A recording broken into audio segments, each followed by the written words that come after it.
இந்த சம்மருக்கு அடிக்கடி பழம் சாப்பிடணும் அப்படின்னு சொல்லுவாங்க. நம்ம பழத்தையே கேக் மாதிரி செஞ்சு சாப்பிட்ருவோம் அப்படின்னு சொல்லி கடற்பாசி எல்லாமே சேர்த்து செஞ்சது தான் இந்த கிளாஸ் கேக். இதுக்கு நான் ஒரு பாத்திரத்தில் ஒரு 2 டம்ளர் தண்ணி வச்சு கொதிக்க வச்சுக்க போகிறேன். அதில் ஏற்கனவே ஊற வச்சுருந்த கடற்பாசியை போட்டு நல்லா அது கரையிற அளவுக்கு கொதிக்க விட்டுக்கோங்க. இதோடையே தேவையான அளவுக்கு சுகர், அதாவது நான் 2 ஸ்பூன் ஆட் பண்ணியிருக்கேன். உங்களுக்கு தேவைக்கேற்ற மாதிரி போட்டு அதையும் நல்லா கரைச்சி எடுத்துக்கலாம். இப்போ பாருங்கள், நல்லா கரைஞ்சிடுச்சு. அதில் எதுவுமே திடுதிட்டாக இல்லை. இந்த டைமில் இதை இறக்கி வச்சுட்டு நம்ம ஒரு ரவுண்டான ட்ரே, இல்லைனா பேக்கிங் ட்ரே இருக்கும் பார்த்தீங்களா, அதில் ஃப்ரூட்ஸ் எல்லாம் நிறைய நமக்கு என்னென்ன மாதிரி ஃப்ரூட்ஸ்லாம் வேணுமோ அது எல்லாத்தையும் நம்ம ஸ்லைஸ் பண்ணி வச்சுட்டு எல்லாத்தையும் 1 பை 1 அடுக்கி வச்சுக்கலாம். இதை நம்ம லேயராக ஊற்றி எடுக்க போகிறோம். ஸோ ஃபஸ்ட் லேயருக்கு நம்ம ஃப்ரூட்ஸ் அடுக்கியாச்சு.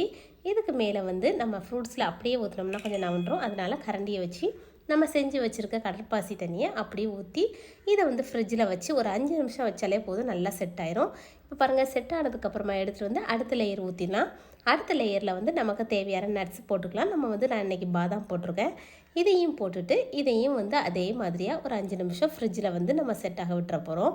நம்ம ஃப்ரிட்ஜில் வைக்கிறதுனால இது மட்டும்தான் செட் ஆகும். நம்ம ஏற்கனவே செஞ்சு வச்சுருக்கிறது வெளியே இருக்கிறதுனால அது சீக்கிரத்தில் செட் ஆகாது. இப்போ லாஸ்ட் ரவுண்டு எல்லா கடற்பாசியுமே அதில் ஊற்றிட்டு நம்ம மீதி இருக்கிற ஃப்ரூட்ஸையும் அதில் 1 பை 1 அடுக்கி வச்சுக்க போகிறோம். இப்போ பாருங்கள், எல்லாத்தையுமே அடுக்கி வச்சாச்சு. இதை வெளியே வச்சுருந்தா கூட போதும். இல்லைனா ஃப்ரிட்ஜில் ஒரு 10 நிமிஷம் செட் ஆக விட்டுட்டிங்கன்னா நல்லா சில்லுன்னு சூப்பரான கிளாஸ் கேக் ரெடி ஆயிரும். இப்போ இதை அப்படியே நம்ம ஒரு கத்தி வச்சு சுற்றி எடுத்து விட்டுக்கலாம். எடுத்து விட்டுட்டு ஒரு பிளேட்டில் கவுத்தி போட்டு நம்ம லைட்டாக தட்டி விட்டுட்டு எடுத்திங்கன்னா சூப்பரான கிளாஸ் கேக் அவ்வளோ அழகாக ரெடி ஆயிரும். இதை கட் பண்ணி ஒவ்வொரு பீஸாக போட்டு கொடுங்க. குட்டீஸ்லாம் அவ்வளோ விரும்பி சாப்பிடுவாங்க. அவங்க மட்டும் ஏன், நமக்குமே இதை சாப்பிட்றதுக்கு அவ்வளோ பிடிக்கும்.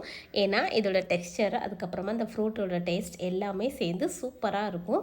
கண்டிப்பாக ட்ரை பண்ணி பாருங்கள். இது செய்கிறதுக்கு அதிகபட்சம் 10 நிமிஷம் 20 நிமிஷம் தான் ஆகும். ரொம்பவே டக்குன்னு செய்கிற ஒரு சூப்பரான கேக் இது. இதை கண்டிப்பாக ட்ரை பண்ணி பார்த்துட்டு பிடிச்சிருந்ததுன்னா மறக்காமல் ஒரு லைக் போட்டுக்கோங்க. அண்ட் நம்மளோட சேனலையும் மறக்காமல் சப்ஸ்கிரைப் பண்ணிக்கோங்க. தேங்க்யூ.